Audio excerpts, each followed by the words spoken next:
One question people ask all the time is, should I add my children to the deed?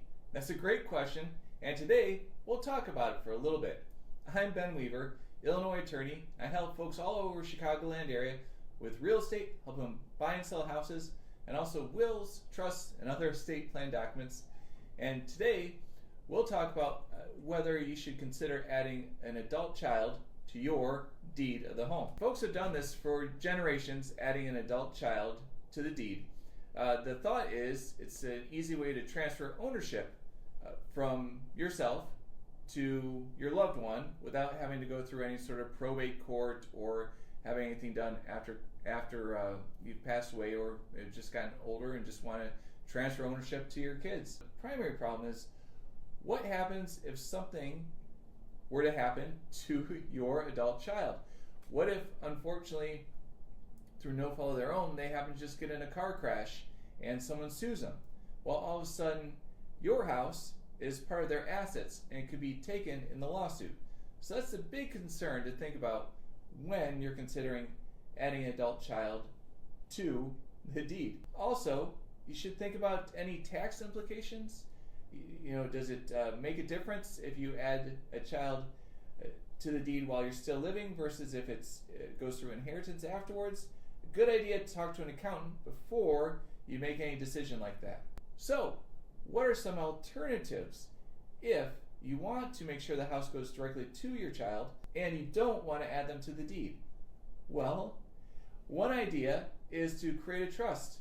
You can create a trust, and the trust then becomes the owner of the house.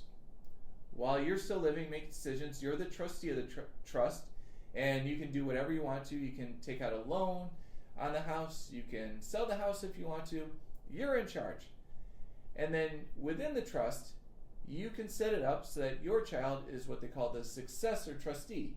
So that if something happens to you, it not necessarily pass away, but maybe it gets to a point where you're just older and you just don't want to have to make decisions anymore, you can resign as a trustee, and your child then becomes the successor trustee, so that they have the option. They can manage the house, they can sell the house if needed, whatever they need to do to help manage the trust. Now, a trust is a little involved, and there are different levels of trust. Some trusts are very simple, and some trusts are very complicated, and it's best to sit down with an attorney to figure out what type of trust you may need. An alternative to a trust is what they call a transfer on death instrument, which is a form that's created by the county, and you fill it out, you have it notarized, have it witnessed, and then you file it with the county recorder's office, and it basically says, when I pass away, I want the house to be transferred to this other person, to your child, to another loved one. It could be whoever you want. The cost of that is the recording fee with the county. It's a quick process, but it also publicizes and it makes public who you want that house to go to. So another benefit of a trust is everything is private. It's behind the closed door of the trust, and you can modify it whenever you want, versus that transfer on death. It may be a simple solution, but everyone all of a sudden knows who you're giving the house to.